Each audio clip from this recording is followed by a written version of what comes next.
जय यशोदानन्दना जय व्रज जनरञ्जना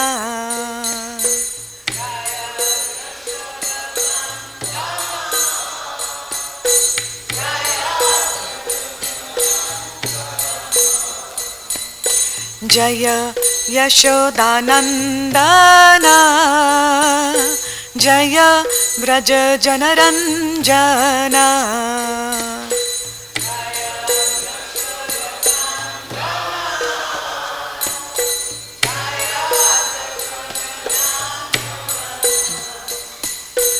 जय यमुनातीरवनचारी जय कुंज बिहारी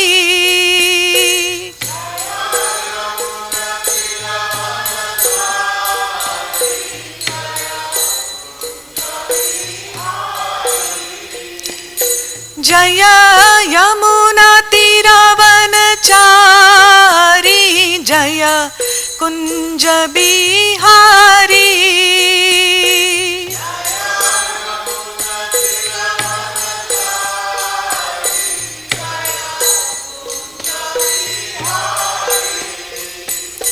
जय प्रभुपदा जय प्रभुपदा प्रभुपदा जय प्रभुपदा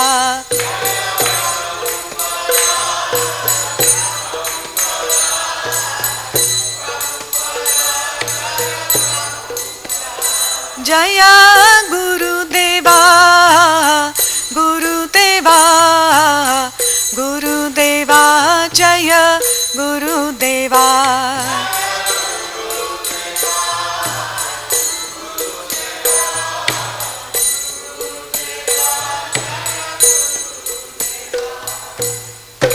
जय विष्णुपाद परमहंस परिव्रजकाचार्य स्तोत्रषत् Shri Srimad his divine grace AC Bhaktivedanta Swami Srila Prabhupada की जय। जय विष्णुपाद परमहंस परिव्रजकाचार्य स्तोत्रषत् Shri Srimad his divine grace Srila Bhaktisiddhanta Saraswati Thakur महाराज की जय। ग्रंथराज श्रीमद् भागवतम की जय।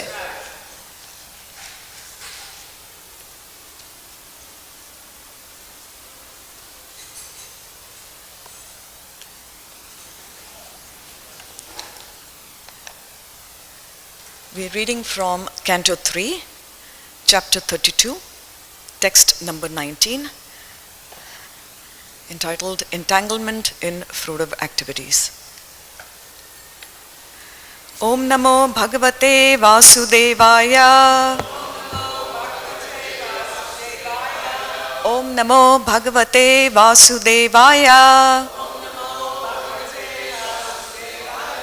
Om Namo Bhagavate Vasudevaya. Narayanam Namaskritya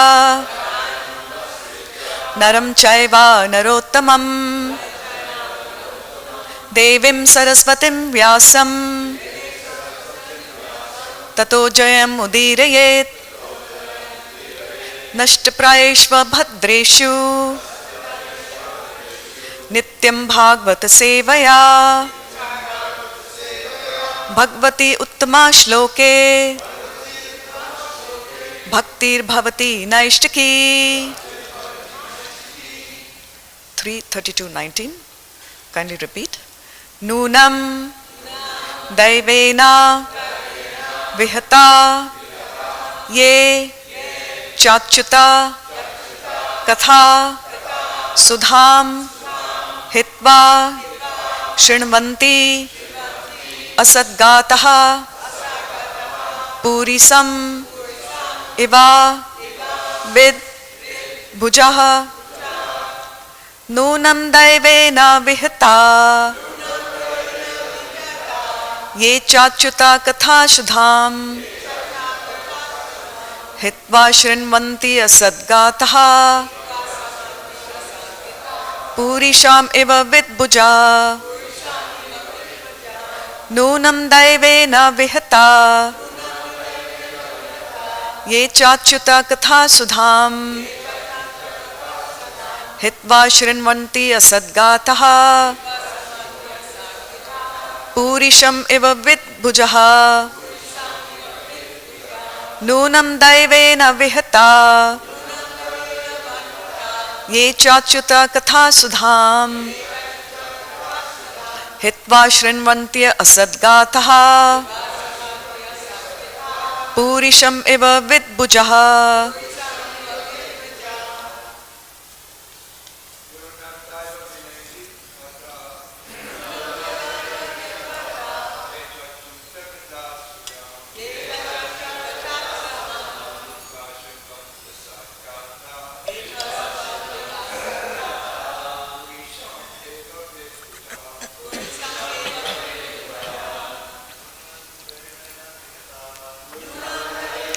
विहता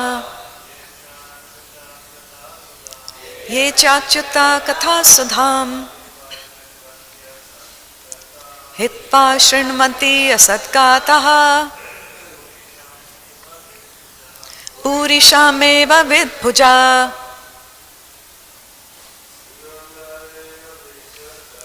नूनं दैवेन विहता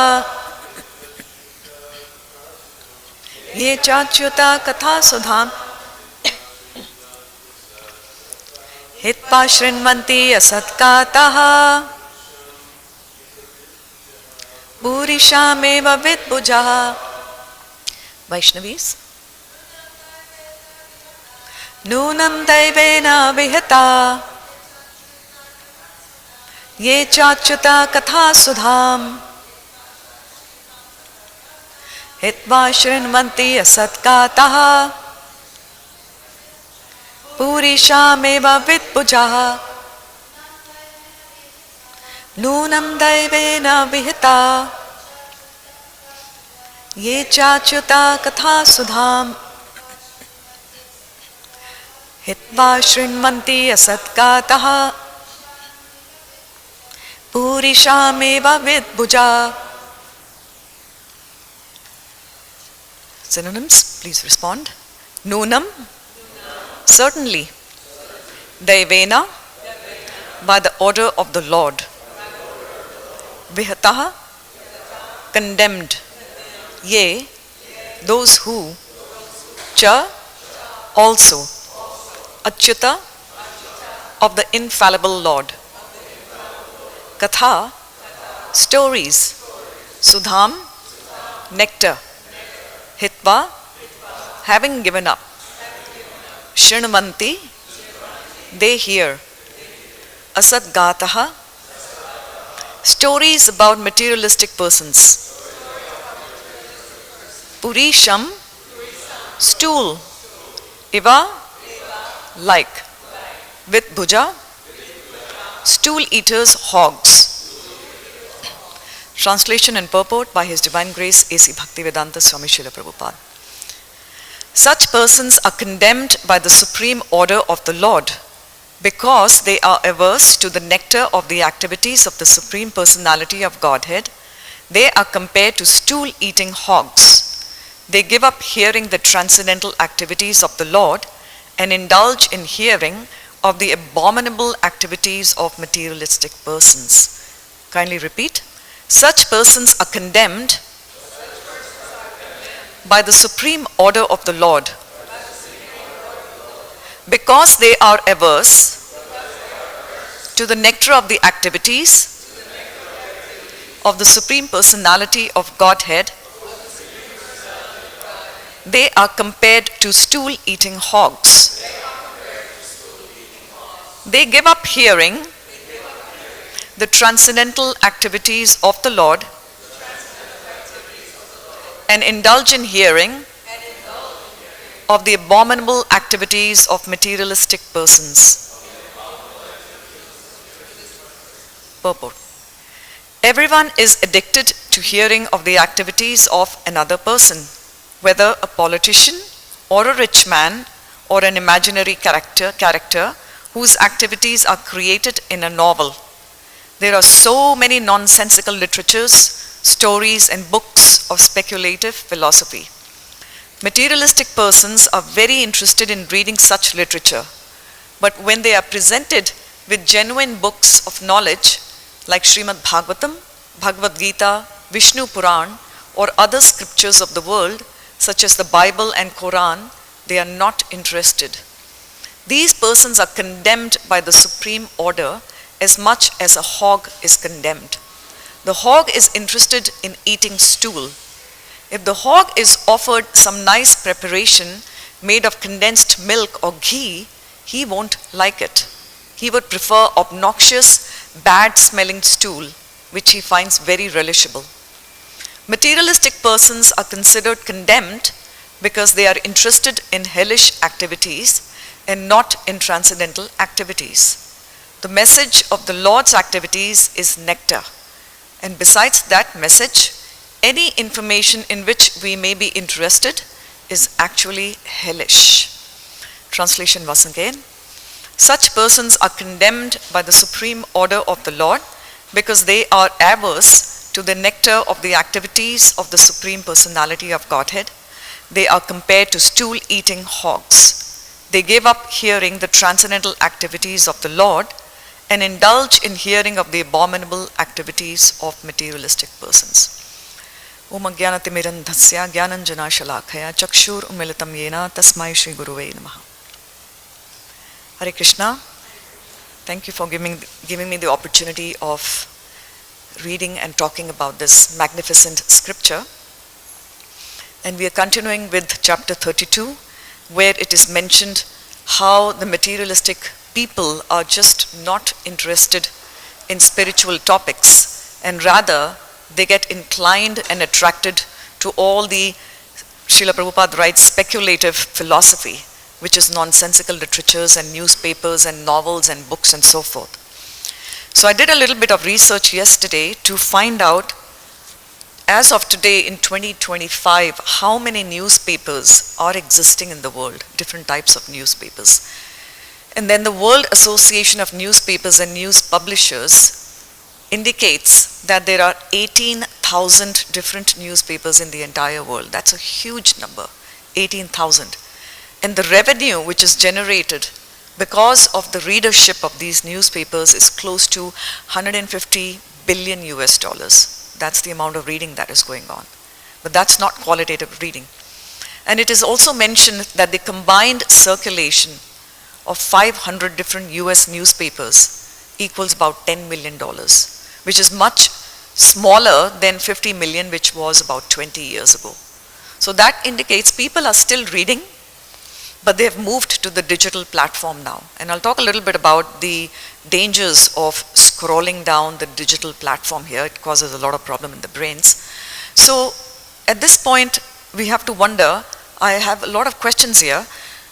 A survey was conducted amongst the US population, and 62% of the people still said they would prefer reading the print version, like a hard paper, rather than digital or online versions here. So regardless of whether they're reading a paper version or a digital version, the question is, what are they reading here? And the questions I had, which we can open up for discussion later, is what attracts the public to materialistic people? In fact, 95% of the people are materialistic. And the devotee population is very small. If we look at the genuine devotee population, it's very, very tiny compared to the 7.5 billion population of this planet Earth. So I was wondering, if someone asked me what attracts others to materialistic people, I was thinking of what qualities do materialistic people have that people run after them. So I'm thinking they have money. Money is honey. So anybody has money, that attracts people automatically. Then unlimited power, which unfortunately is in the hands of very few people today on this planet. Then the ego. And one thing I noticed is the more loud you speak, the more people are attracted towards you. Soft speaking people do not attract as many people towards themselves. If you're brash, if you're loud, and you create some kind of a gossip, people get attracted towards you.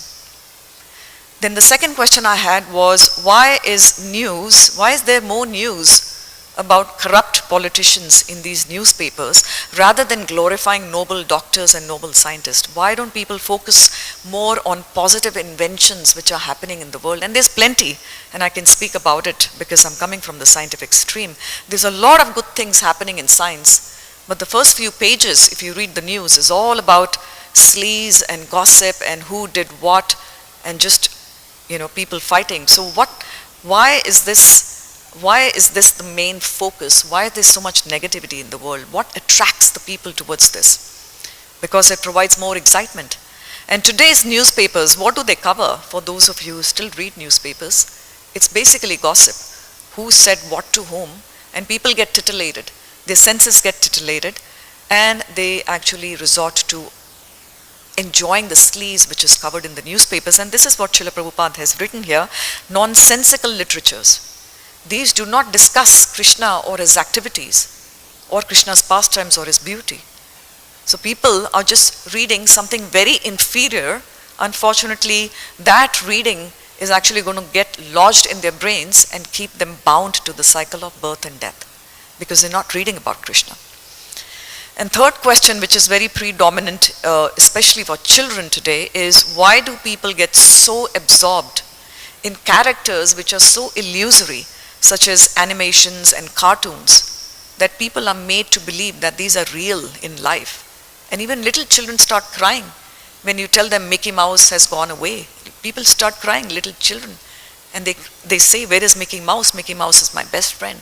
So this entire wave of illusion which is being, presented by the corporate world is to entice people to come more towards their corporation, and it's all tied to money. Excuse me. It's all actually a money game here right now.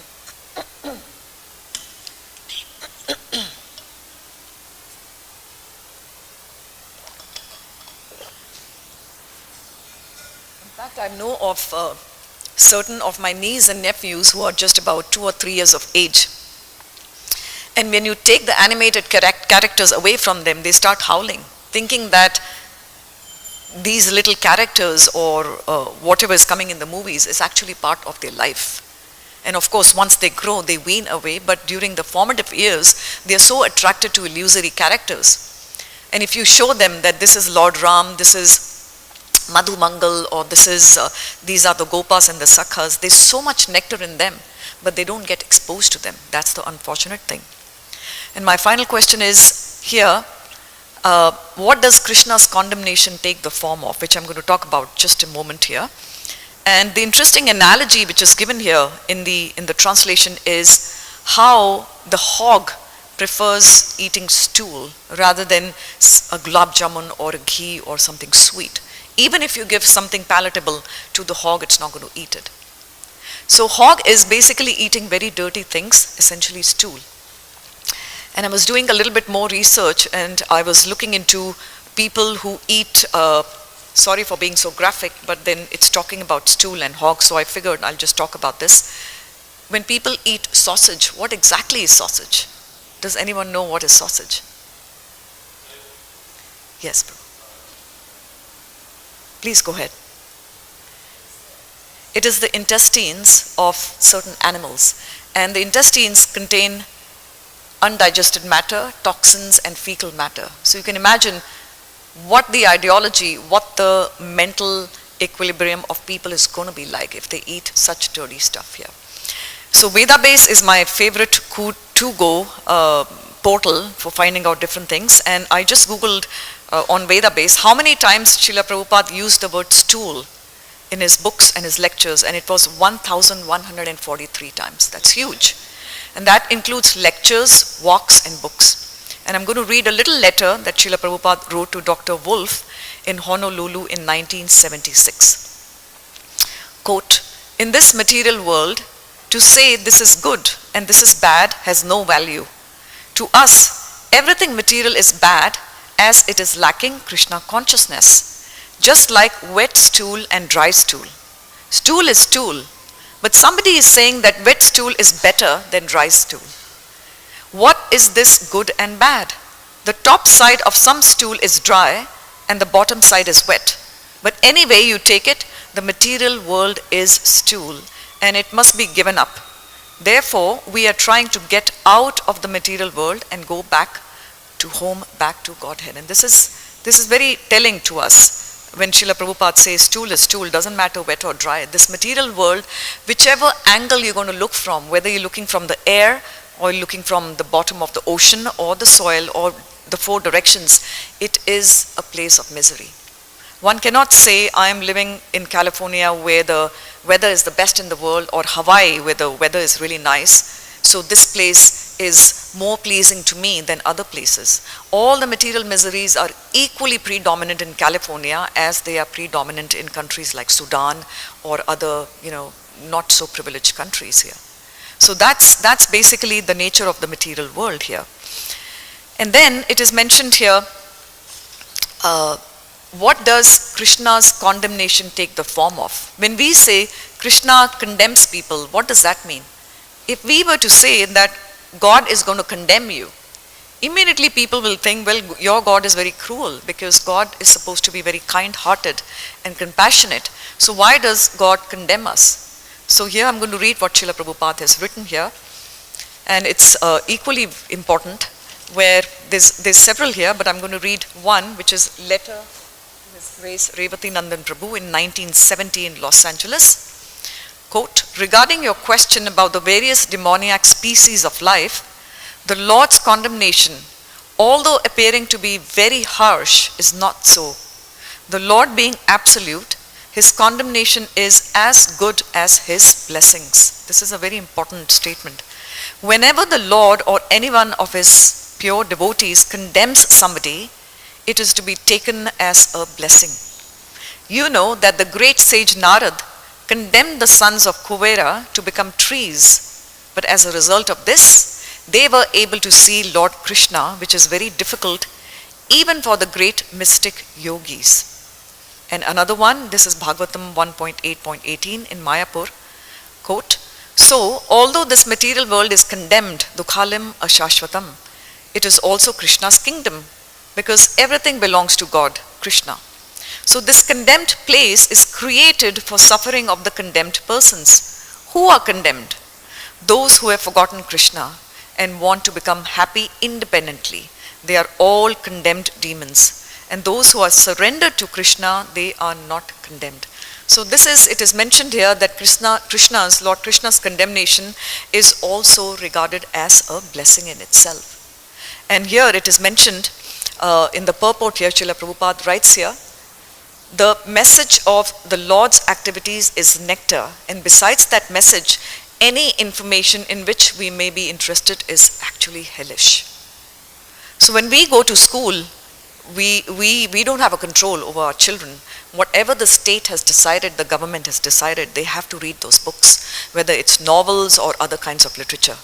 But while we are at home, we can actually give the proper knowledge to children. So simultaneously, as they are receiving material knowledge through these literatures, which they have to study because it's the curriculum of the school, our goal should be to give them as much spiritual knowledge as possible.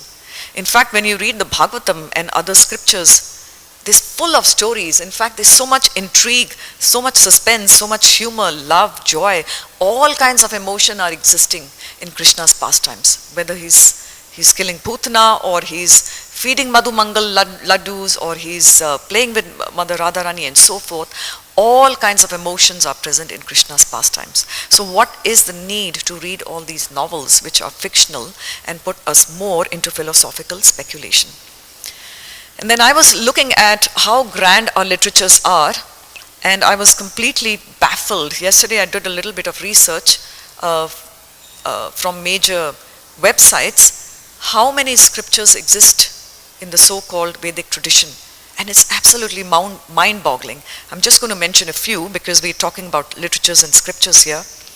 We have the Samhitas, which are the 4 kinds of Vedas. Then we have Vedangs. Then we have the 18 Purans, of which one of them is being read right now.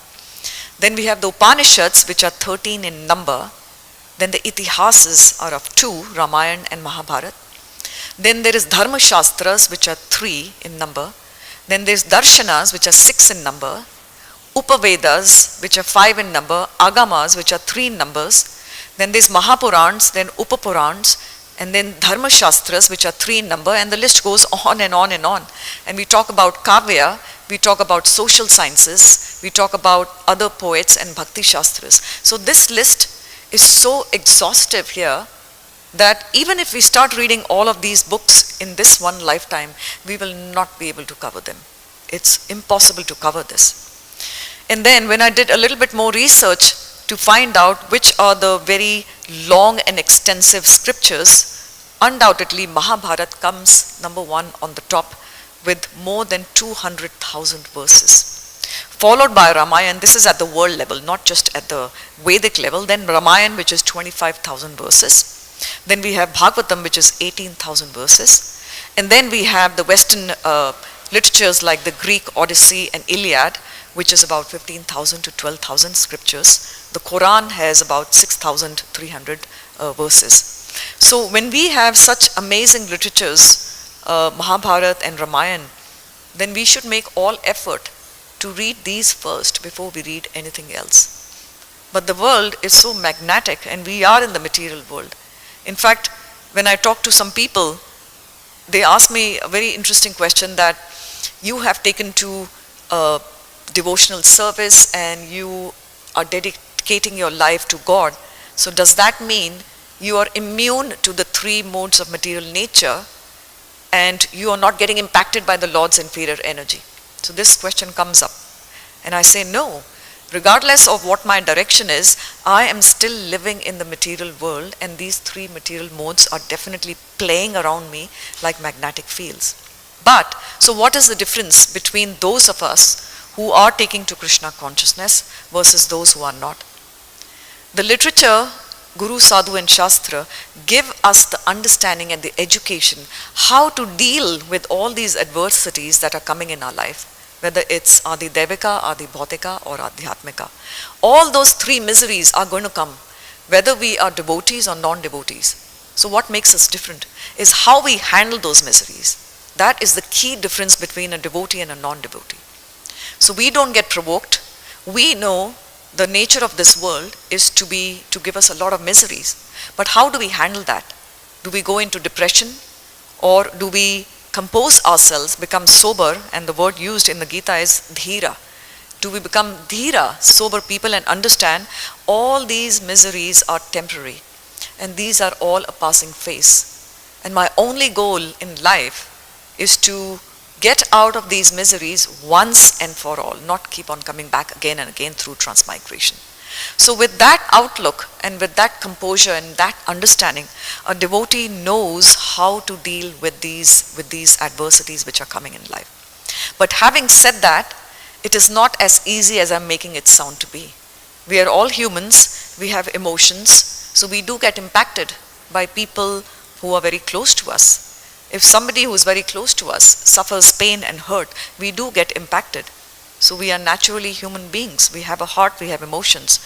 But by training ourselves more and more in Krishna consciousness, we can actually become very disciplined in our emotions and recognize that my only goal in life, regardless of all these relationships and all these attachments I have, my only friend is Krishna, and he will never leave me. Our relationships all have an expiry date. I was just reading something and it was an interesting statement. All our relationships have an expiry date. They will expire one time or the other. But one relationship that is eternal and there is no expiry date is between me and Lord Krishna. Because he's always there for me. No matter what I do, whether I'm crying out to him or whether I'm remembering him in my joyful times, he is always there, sitting in my heart as Paramatma. So we have to reach out to him, either through introspective meditation or through reading the scriptures or through hearing about him. In fact, there are so many avenues to think about Lord Krishna. And then yesterday itself, I was thinking, I did a little research to find out which are the personalities who are most read about in the world, most read about and most talked about. Which are the 100 most significant figures. And again, these could be different depending on who's doing the poll. So this is the poll done by Time magazine about 6 years ago. And there is no Vedic character in the first 15 names at all. In fact, Mahatma Gandhi comes somewhere around 85 or 86. The first person on this list who is most read and most talked about is Jesus Christ, followed by Napoleon. We know Napoleon was engaged in warfare, then followed by Muhammad, Shakespeare, Abraham Lincoln, and Adolf Hitler is number 7. So the point I'm trying to make here is people who do not have good character and who have done so much damage on this planet, people love to read about them. So why don't they read about Krishna, who has not done any damage? In fact, Krishna is always looking out for our good.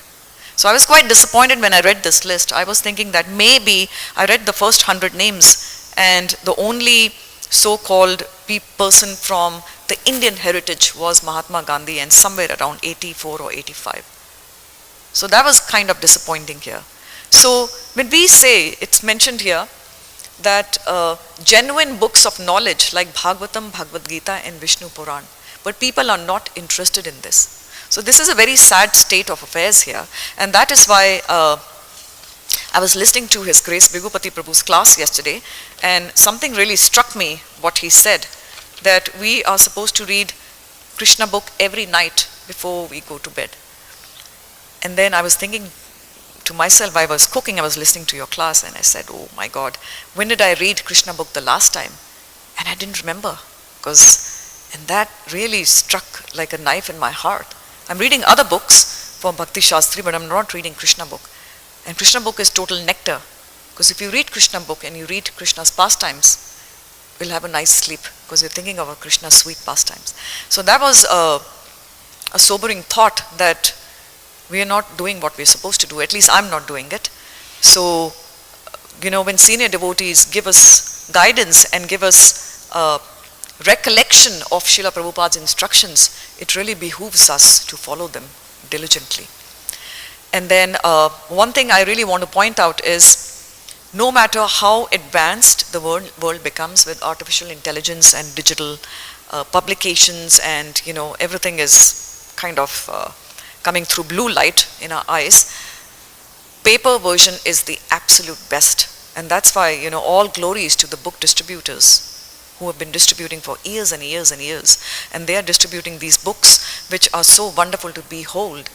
And these books have such a fantastic impact on our memory and our brain and our cognition, which is not possible reading the digital version. So I'm not meaning to offend the digital versions. They are great for people to read, particularly the new generation who are relying on digital versions. But studies have shown, there was a Japanese study done in 2021 on university students aged 18 to 29, where half students were told to read hard copy of books like this, hold them and read them and take notes. And the other half, which was the experimental sample, they were made to scroll through digital versions. And then this research was published in the Frontiers in Behavioral Neuroscience by Professor Sakai, and he indicated that paper is more advanced and much more useful compared to electronic documents, because paper contains more than one-of-a-kind information for stronger memory recall. So if we want to retain information, it's recommended scientifically that we go back to the hard copy of the books. And also, it is mentioned, contrary to the popular belief that digital tools increase efficiency, volunteers who used paper completed the note-taking task about 25% faster than those who were relying on smartphones and digital tablets. So there's several others. There's so many studies published by the National Institutes of Health, how our online brain is losing slowly its power of cognition, because we are scrolling down, not reading very keywords, we are just focusing on words that attract us, so we are losing the message. So there's so many studies done by scientists, and one of the papers is to scroll or not to scroll, where it has been found that memory capacity is slowly decreasing as a result of most of the population, particularly the young children, the young students, resorting to smartphones and tablets and digital version. So anything in moderation is fine, because technology is so strong we cannot escape them. We have to resort to them. But nothing beats the hard copies of the books, which Srila Prabhupada has literally written, using his blood and sweat by keeping awake all night long to write these books. So I just want to end here by indicating that it's never too late to get back to our roots, to start reading the books and becoming consistent to hearing the nectar of Krishna's pastimes. All of us will be exposed to novels and other kinds of literatures. And sometimes we may be required to read. I am required to read because my stream of job is this, that I do need to know what's going on in the world in the field of science, so as to have a dialogue with the people that I interact with. But overall, we should realize these books are our guidebooks. These books are our life books, and we should never ever let go of these books. So I would like to end the class here. If there's any question or any feedback or comments, I'm more than happy to take them. Prabhu, Ramindranath Prabhu, please. Yeah, you were mentioning about how devotees are affected by the modes of material nature. And but what about unalloyed pure devotees of the Lord? Aren't they beyond the modes of material nature? Thank you for a wonderful question. Yes, when you use the word unalloyed devotees, I would immediately think that they are completely immune to the material modes of nature. Even if they appear to be impacted, they are actually not impacted. And I cannot provide you a reference at this point, but I do remember reading about this in Srila Prabhupada's books. That unalloyed pure devotees are on a transcendental platform, even when they are on this material world. In fact, I was just reading yesterday that Lord Brahma, even after he's done his entire creation activities and he goes back to Godhead, he's still sent back again to start the whole creation all over again. So even pure devotee Srila Prabhupada, although he was afflicted by physical ailments, but pure devotees are on a transcendental platform, so material modes of nature are not going to be impacting them, as per my understanding, Prabhu. Okay, thank you. Prabhu, yes.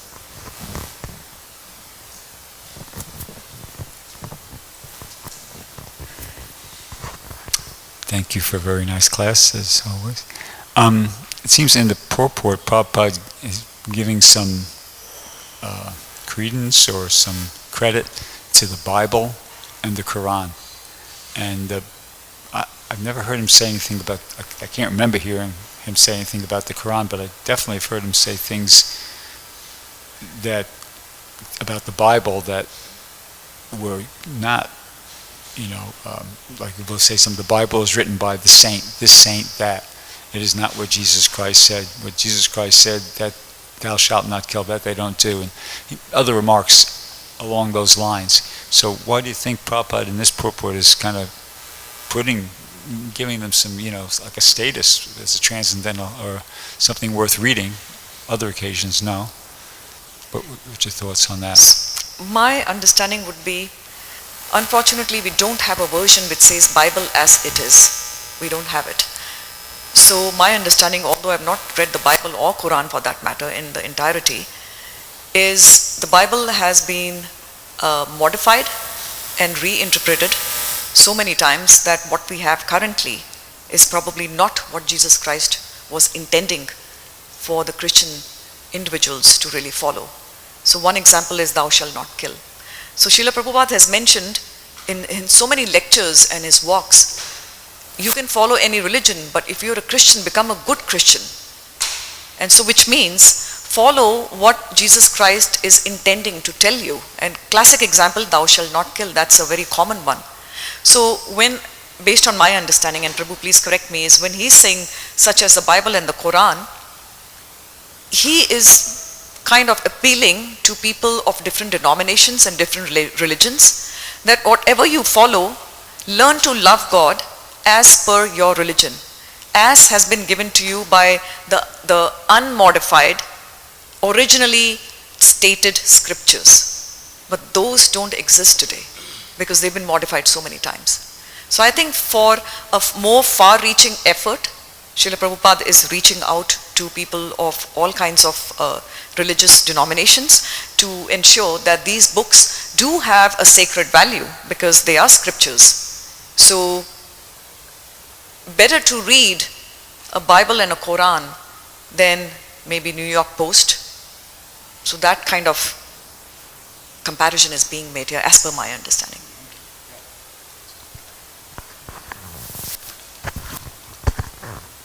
Thank you very much for your presentation.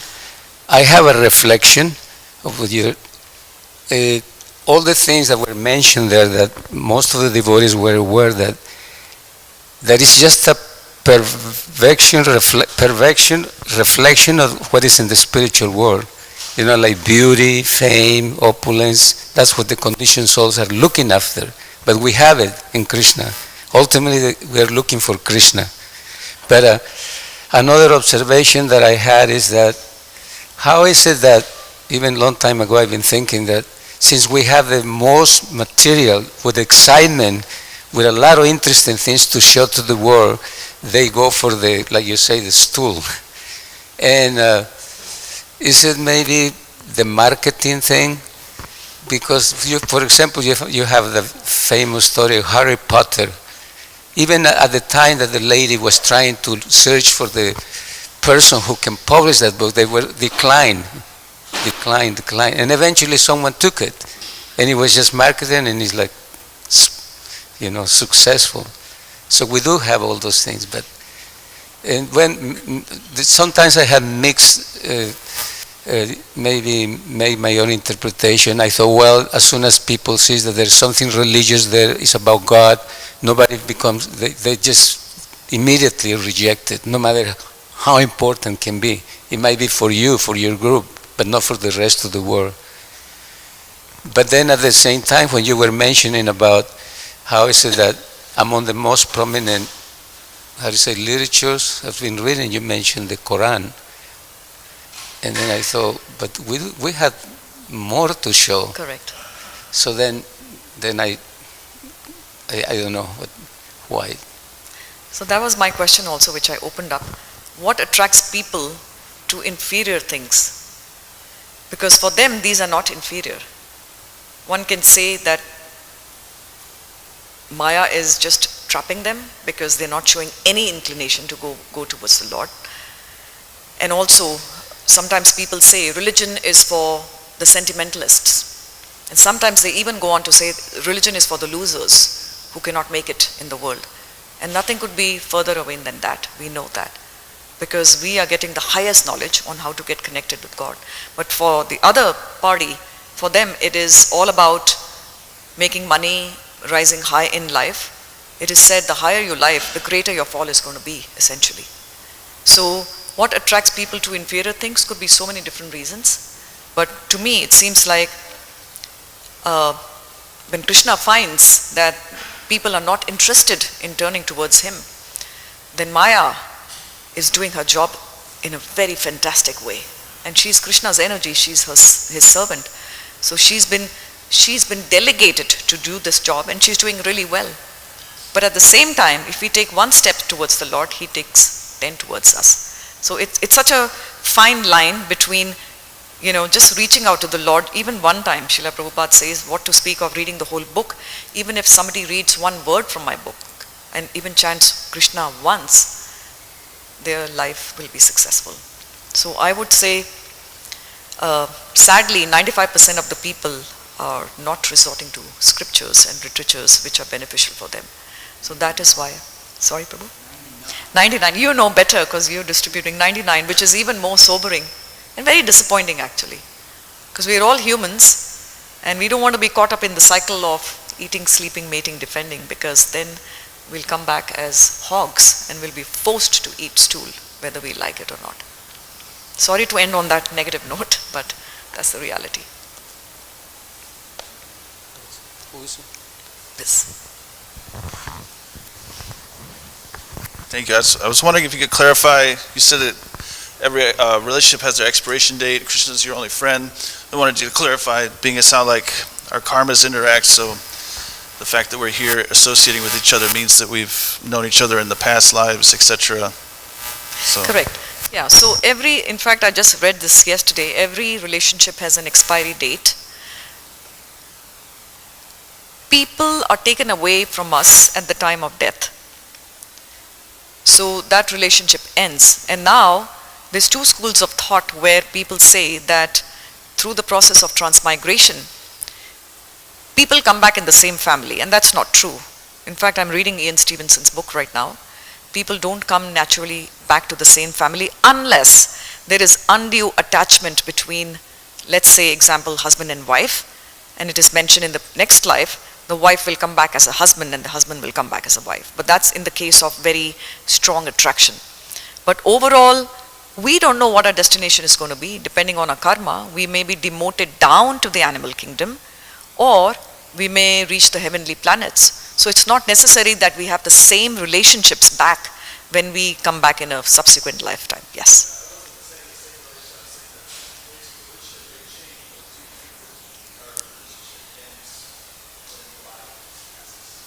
Our relationship, these are all temporary relationships, so yes, they will end. Absolutely. Only the relationship with the Lord is permanent for us, because we are parts and parcels of the Lord. So we can say that we have been given these family members in a very temporary fashion. And so essentially, classic example is, I'm trying to remember the name, Chitraketu, the son who was lying, and Narad, he said, how can you be which father, mother are you of mine? I've gone through millions of father and mother. You are just my temporary father and mother. I'm trying to remember the pastime here, where Narad Muni gives life back to the son who had passed away. So it's in our scriptures, which says these are all temporary relationships. We should not become really hard-hearted when we have a relationship, because currently we have a relationship, so it is our responsibility to really help people in which we have a relationship with them. We cannot be hard-hearted, because that is not a characteristic of a devotee. We are kind-hearted, we are compassionate, so we have to deal with our relationships nicely with the understanding that these are all temporary. So we should not become too attached to them. Our attachment should only be towards Lord Krishna. So I'd like to end the class here. His Divine Grace A.C. Bhaktivedanta Swami Srila Prabhupada ki Jai.